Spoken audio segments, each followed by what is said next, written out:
Hello दोस्तों, कैसे हैं आप सब। उम्मीद करते हैं आप सभी अच्छे होंगे। दोस्तों 20 अक्टूबर की कुमार गौरव सर की करंट अफेयर्स की फुल पत्ती वाली क्लास का कम समय में हम लोग रिवीजन करने वाले हैं, तो वीडियो काफ़ी इंपॉर्टेंट होगा। वीडियो को आप पूरा देखिएगा।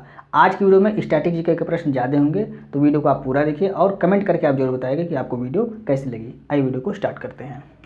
पहला प्रश्न है, हाल ही में पुष्प उत्सव बथुकम्मा का आयोजन कहाँ पर किया गया? तो इसका आयोजन तेलंगाना में किया जाता है।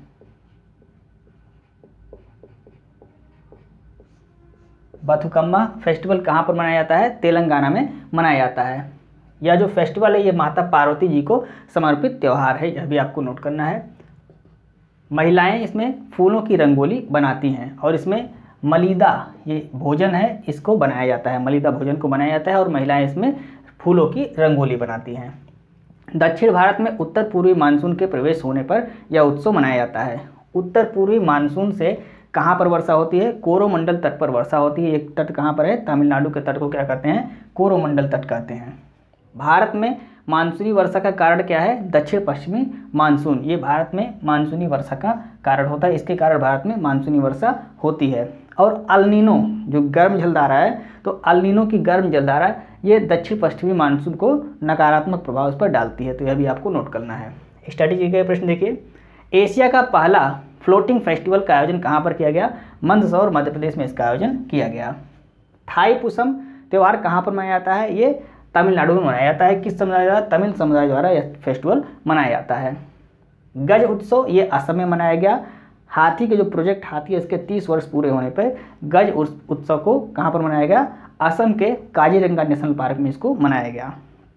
सियांग उनिंग महोत्सव, सियांग उनिंग महोत्सव ये अरुणाचल प्रदेश में मनाया गया, इंपॉर्टेंट है, याद रखिएगा। उत्कर्ष एवं उन्मेष उत्सव ये भोपाल मध्य प्रदेश में स्टार्ट किया गया। राष्ट्रपति द्रौपदी मुर्मू जी द्वारा इसका उद्घाटन किया गया था, आपको नोट करना है। नेक्स्ट प्रश्न है, हाल ही में बैलिस्टिक मिसाइल अबाबील क्या है? यह एक बैलिस्टिक मिसाइल है। इसका सफल परीक्षण किस देश ने किया है? तो पाकिस्तान ने इसका सफल परीक्षण किया है।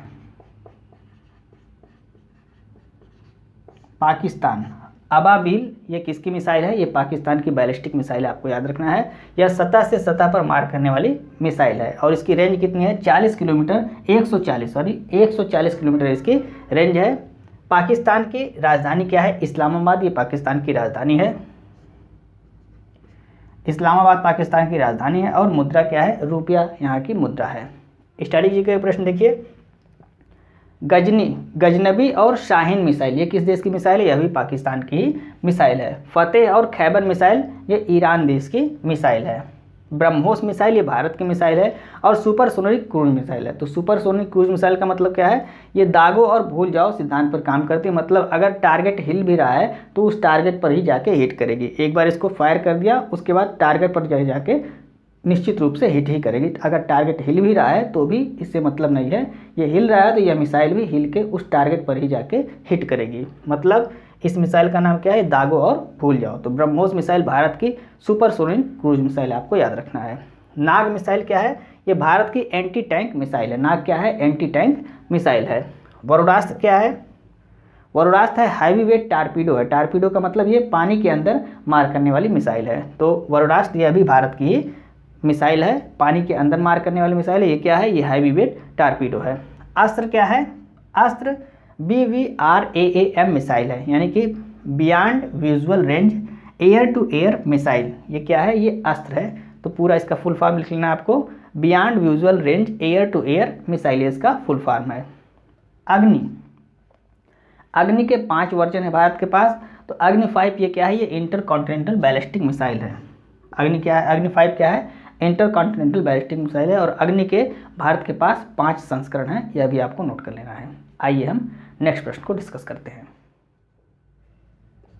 तीसरा प्रश्न है, ग्लोबल रिमोट वर्क इंडेक्स 2023 में भारत का स्थान कौन सा है? तो भारत को इसमें 64वां स्थान प्राप्त हुआ है।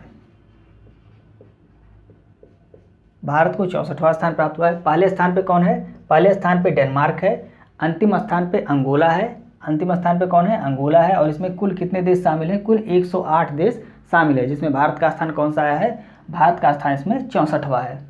डेनमार्क की राजधानी क्या है? कोपेनहेगन, ये डेनमार्क की राजधानी है और ये जुपलैंड प्रायद्वीप पर स्थित है, यह भी आपको याद रखना है। विश्व की सबसे बड़ी, जो विश्व का सबसे बड़ा आइलैंड है वो कहाँ पर है, वो उसको क्या, वो कौन सा है, वो ग्रीनलैंड है। तो विश्व का सबसे बड़ा आइलैंड कौन सा है, ग्रीनलैंड है। ये उत्तरी अमेरिका में स्थित है और ये किसका भाग है, डेनमार्क का ही भाग है। उत्तरी अमेरिका में स्थित है लेकिन है डेनमार्क का भाग, आपको याद रखना है। स्ट्रैटेजी के प्रश्न देखिए। अब हम यहाँ पे कुछ महत्वपूर्ण इंडेक्स जो 2023 में जारी किए गए हैं उसके बारे में हम डिस्कस करेंगे। ग्लोबल क्वालिटी इंफ्रास्ट्रक्चर इंडेक्स 2023 में भारत का स्थान कौन सा है, इसमें भारत का स्थान 10वां प्राप्त हुआ है। वर्ल्ड ट्री सिटी लिस्ट 2022 में किस भारतीय शहर को स्थान प्राप्त हुआ है, इसमें मुंबई को इसमें स्थान प्राप्त हुआ है। इंडिया जस्टिस रिपोर्ट 2022 में बड़े राज्यों में शीर्ष स्थान किसको प्राप्त हुआ है, बड़े राज्यों में कर्नाटक को पहला स्थान प्राप्त हुआ है और अंतिम स्थान उत्तर प्रदेश को प्राप्त हुआ है। 5वें प्रबंधन प्रभावशीलता मूल्यांकन की उत्कृष्ट श्रेणी में पहला स्थान किसको प्राप्त हुआ है, तो पहला स्थान पेरियार टाइगर रिजर्व को प्राप्त हुआ है, ये केरल का टाइगर रिजर्व है। और दूसरा स्थान किसको प्राप्त हुआ है, सतपुरा टाइगर रिजर्व, ये मध्य प्रदेश का टाइगर रिजर्व है, आपको याद रखना है। जल निकायों की पहली गणना के अनुसार सर्वाधिक जलाशय वाला राज्य कौन सा है, पश्चिम बंगाल, ये सर्वाधिक जलाशय वाला राज्य है। द हेरिटेज फाउंडेशन के 29वें आर्थिक स्वतंत्रता सूचकांक 2023 में भारत का स्थान कौन सा है, 131वां स्थान भारत का है। सभी इंपॉर्टेंट है, आपको याद रखना है। आइए हम नेक्स्ट प्रश्न को देखते हैं। हाल ही में पाउली नामक क्वांटम इंजन किसने विकसित किया है, तो पाउली नामक क्वांटम इंजन जर्मनी द्वारा विकसित किया गया है। जर्मनी द्वारा इसको विकसित, तो पाउली क्या है, पाउली नामक एक क्वांटम इंजन है। पाउली एक क्वांटम इंजन है, इसको किसने विकसित किया है, इसको जर्मनी ने विकसित किया है। ये अन्य इंजन की तुलना में 25% अधिक कुशल है, यह भी आपको नोट कर लेना है। और इसमें लिथियम 6 के परमाणु के गैस का उपयोग किया जाता है, लिथियम 6 के परमाणु के गैस का उपयोग इसमें किया जाता है। स्ट्रैटेजी के प्रश्न देखिए। क्वांटम कण की दो अवस्था होती है, क्वांटम कण की दो अवस्था होती है, कौन कौन सी, बोसोन और फर्मियम, ये दो अवस्थाएं होती हैं क्वांटम कण की। कील नहर कहाँ पर स्थित है, कील नहर जर्मनी में स्थित है, यह भी आपको याद रखना है। आइए हम नेक्स्ट प्रश्न को डिस्कस करते हैं।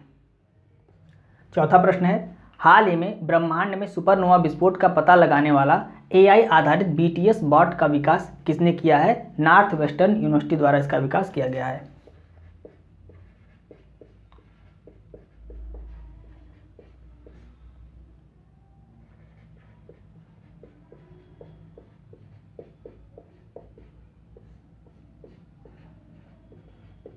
नॉर्थ वेस्टर्न यूनिवर्सिटी, ये अमेरिका की यूनिवर्सिटी है, इसके द्वारा किसका विकास किया गया है, BTS बॉट का विकास किया गया है। ये क्या करेगा, ये सुपरनोवा विस्फोट का पता लगाने वाला AI आधारित BTS बॉट है, आपको याद रखना है। बिग बैंग थ्योरी किसने दी, लेमेतेयर ने बिग बैंग थ्योरी दी थी, इसको भी आपको याद रखना है। BTS बॉट का नाम क्या है, जो BTS बॉट का विकास किया गया इसका नाम क्या है, SN से सुपरनोवा, SN 2023 TYK इसका नाम रखा गया है। नाम क्या है, फिर से देख लीजिए, SN 2023 TYK इसका नाम रखा गया है। सुपरनोवा विस्फोट क्या होता है, तो तारों में जो विस्फोट होता है उसको सुपरनोवा विस्फोट कहते हैं। स्ट्रैटेजी के प्रश्न देखिए। ब्रह्मांड के केंद्र में सूर्य है, यह सिद्धांत किसने दिया था, कोपरनिकस ने दिया था यह सिद्धांत। और ब्रह्मांड के केंद्र में पृथ्वी है, यह सिद्धांत किसने दिया था, ये टालमी ने दिया था। दोनों आपको याद रखना है। ब्रह्मांड के केंद्र में सूर्य है, ये कोपरनिकस ने दिया था, और ब्रह्मांड के केंद्र में पृथ्वी है सिद्धांत टालमी ने दिया था। चैट जीपीटी का विकास किसने किया है, ओपन AI कंपनी द्वारा इसका विकास किया गया है। बार्ड का किसने विकास किया है, गूगल के द्वारा इसका विकास किया गया है। जलदोस्त एयरबोट को कहाँ लॉन्च किया गया है, बेंगलुरु में इसको लॉन्च किया गया है। यह क्या काम करेगा, तो झीलों से खरपतवार को नष्ट करेगा। जलदोस्त एयरबोट क्या करेगा, झीलों से खरपतवार को नष्ट करेगा। कमेंट करके आपको बताना है जीपीटी का फुल फॉर्म क्या होता है, ये आपको कमेंट करके बताना है, मोस्ट इंपॉर्टेंट प्रश्न है। नेक्स्ट है, अंतिम अनुमानों के अनुसार वर्ष 2022-23 में भारत में कुल खाद्यान्न उत्पादन कितना हुआ है, 3297 लाख टन उत्पादन हुआ है।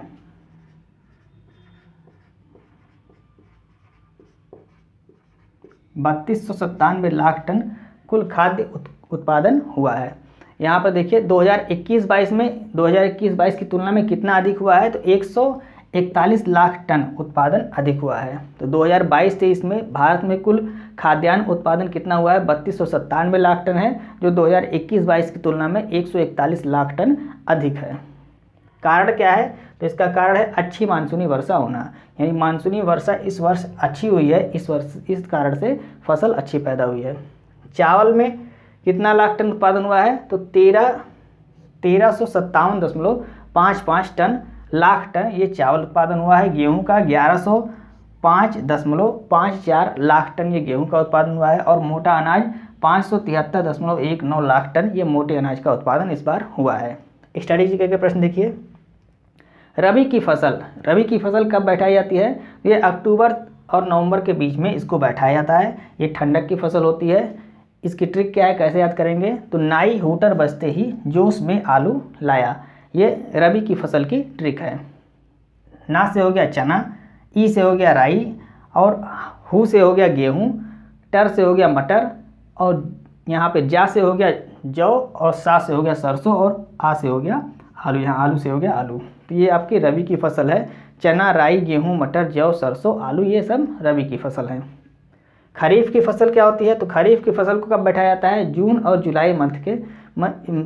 जुलाई मंथ में खरीफ की फसल को बैठाया जाता है। ये गर्मी की फसल होती है। और इसमें कौन कौन सी फसल बैठाई जाती है? तो धान, गन्ना, कपास, ज्वार, बाजरा, मक्का, जूट ये सभी इसमें बैठाए जाते हैं। कपास, गन्ना, धान ये दोनों मोस्ट इंपॉर्टेंट है, आपके परीक्षा में पूछा जाता है। कपास और गन्ना ये कैसी फसल है? तो ये खरीफ की फसल है, आपको याद रखना है। आइए हम नेक्स्ट प्रश्न को डिस्कस करते हैं। 7वां प्रश्न है, हाल ही में लॉन्च अपना चंद्रयान वेब पोर्टल का संबंध किससे है? तो अपना चंद्रयान वेब पोर्टल किसके द्वारा लॉन्च किया गया? NCERT द्वारा इसको लॉन्च किया गया है। NCERT ने अपना चंद्रयान वेब पोर्टल लॉन्च किया है। उद्देश्य क्या है इसका? तो चंद्रयान मिशन के बारे में छात्रों को अधिक से अधिक जानकारी देना ही इसका उद्देश्य है। NCERT का फुल फॉर्म क्या होता है? National council of education research and training, ये इसका फुल फॉर्म होता है। इसकी स्थापना 1961 में हुई और इसके अध्यक्ष कौन है? वर्तमान में दिनेश प्रसाद सकलानी इसके वर्तमान में अध्यक्ष हैं। अब हम 2023 में महत्वपूर्ण मोबाइल ऐप और पोर्टल जो लॉन्च हुए उसके बारे में डिस्कस करेंगे। सरपंच संवाद पोर्टल ये असम के द्वारा लॉन्च किया गया है। सुस्वागतम पोर्टल ये सुप्रीम कोर्ट के द्वारा लॉन्च किया गया है। ई पास बनाने के लिए इसको लॉन्च किया गया है। फास्टर और सुपेश पोर्टल भी सुप्रीम कोर्ट द्वारा ही लॉन्च किया गया है। उल्लास ऐप केंद्र सरकार द्वारा लॉन्च किया गया है। बुनियादी साक्षरता को बढ़ावा देने के लिए इसको लॉन्च किया गया है। उद्गम पोर्टल RBI के द्वारा लॉन्च किया गया है। लावारिस धन का पता लगाने के लिए इसको लॉन्च किया गया है। ई सरस ऐप इसको ग्रामीण महिला SHG उत्पाद की बिक्री के लिए लॉन्च किया गया है। साथी पोर्टल कृषि मंत्रालय द्वारा लॉन्च किया गया है। यूविन पोर्टल गर्भवती महिलाओं और बच्चों के लिए इसको लॉन्च किया गया है। प्रहरी ऐप गृह मंत्री अमित शाह जी द्वारा लॉन्च किया गया है। BSF के लिए इसको लॉन्च किया गया है। अपना चंद्रयान पोर्टल NCERT द्वारा लॉन्च किया गया है। तो ये महत्वपूर्ण पोर्टल थे। उम्मीद करते हैं आपको जानकारी अच्छी लगी होगी। आइए हम नेक्स्ट प्रश्न को डिस्कस करते हैं। 8वां प्रश्न है, केंद्र सरकार ने 13 गीगावाट के ग्रीन एनर्जी कॉरिडोर परियोजना चरण 2 को कहाँ मंजूरी दी है? लद्दाख में इसको मंजूरी दी गई है।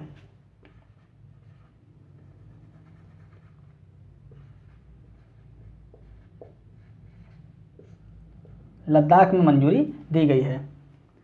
स्वच्छ ऊर्जा किसको कहते हैं? पवन ऊर्जा, सौर ऊर्जा, इन सभी को क्या कहते हैं? इन सभी को स्वच्छ ऊर्जा कहते हैं। तो यह जो ग्रीन एनर्जी यानी कि स्वच्छ ऊर्जा कॉरिडोर परियोजना चरण 2 को कहाँ मंजूरी दी गई है? लद्दाख में इसको मंजूरी दी गई है। इसमें 40% जो फंड लगेगा वो केंद्र सरकार का फंड लगेगा, यानी 40% पैसा किसका लगेगा? केंद्र सरकार का पैसा लगेगा। यह प्रोजेक्ट 2029-30 तक तैयार होगा। और इसमें नोडल एजेंसी कौन सी है? पावर ग्रिड कारपोरेशन ये नोडल एजेंसी है। इंपॉर्टेंट है, याद रखिएगा। स्टैटिक जीके के प्रश्न देखिए। लद्दाख के बारे में महत्वपूर्ण जानकारी। हेमिस नेशनल पार्क ये कहाँ पर है? लद्दाख में है। और भारत का सबसे बड़ा राष्ट्रीय उद्यान कौन सा है? हेमिस नेशनल पार्क है। 31 अक्टूबर 2019 को लद्दाख को केंद्र शासित प्रदेश बनाया गया। लद्दाख और जम्मू कश्मीर को दोनों को अलग अलग केंद्र शासित प्रदेश कब बनाया गया? 31 अक्टूबर 2019 को बनाया गया।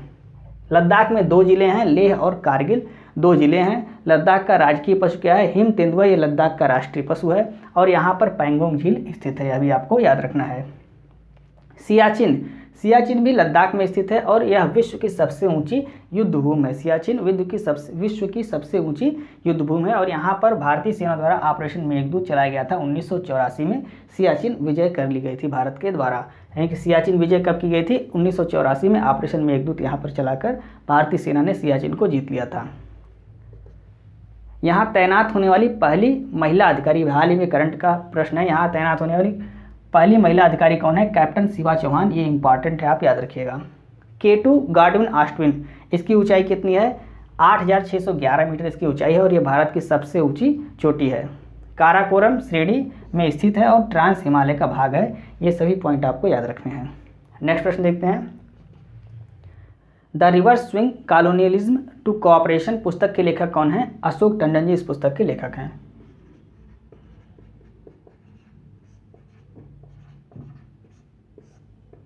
Ashok Tandon ji the reverse swing पुस्तक के लेखक हैं। अब हम कुछ महत्वपूर्ण पुस्तकें जो 2023 में लॉन्च करेंगे उसके बारे में हम यहाँ पे डिस्कस करते हैं। अजय टू योगी आदित्यनाथ, ये शांतनु दास जी द्वारा इस पुस्तक को लिखा गया है। द गीता फॉर चिल्ड्रन, इस पुस्तक को रूपा पाई जी द्वारा लिखा गया है। Through the broken glass, T N. Seshan ji द्वारा इसको लिखा गया है। As the wheel turn, Ranjit Pratap के द्वारा इसको लिखा गया है। कारगिल एक यात्री की जुबानी पुस्तक, ऋषिराज जी द्वारा इसको लिखा गया है। हाउ प्राइम मिनिस्टर डिसाइडेड, ये नीरजा जी द्वारा इस पुस्तक को लिखा गया है। मानसून पुस्तक को अभय कुमार जी द्वारा लिखा गया है। The life vision and song Kabir, इस पुस्तक के लेखक कौन है? विपुल जी इस पुस्तक के लेखक हैं। और द रिवर्स स्विंग पुस्तक के लेखक कौन है? अशोक टंडन जी है। ये इंपॉर्टेंट पुस्तक 2023 की हैं। उम्मीद करते हैं आपको वीडियो अच्छी लगी होगी। आइए हम नेक्स्ट प्रश्न को डिस्कस करते हैं। 10वां प्रश्न है, हाल ही में राष्ट्रपति द्रौपदी मुर्मू जी ने ओडिशा का राज्यपाल किसे नियुक्त किया है? रघुवर दास जी को ओडिशा का राज्यपाल नियुक्त किया गया है।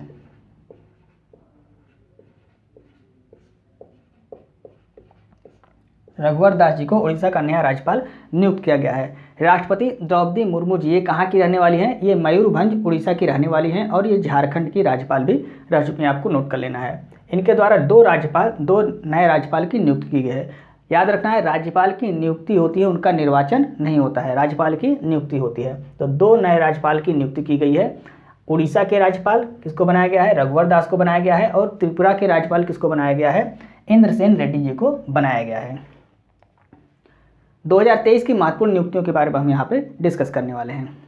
पहला है, यूट्यूब के सीईओ किसको बनाया गया है? नील मोहन जी को यूट्यूब का नया सीईओ बनाया गया है। नीति आयोग के नए सीईओ BVR सुब्रमण्यम को बनाया गया है। विश्व बैंक के अध्यक्ष किसको बनाया गया है? अजय बंगा जी को बनाया गया है। न्यू डेवलपमेंट बैंक के नए अध्यक्ष किसको बनाया गया है? डिल्मा रोसेफ को बनाया गया है। त्रिपुरा के नए सीएम किसको बनाया गया है? माणिक साहा जी को बनाया गया है। नागालैंड के नए सीएम किसको बनाया गया है? नेफू रियो जी को नया सीएम बनाया गया है। मेघालय के नए सीएम किसको बनाया गया है? कॉनरेड संगमा जी को बनाया गया है। इनकी पार्टी नेशनल पीपुल्स पार्टी इनकी पार्टी है।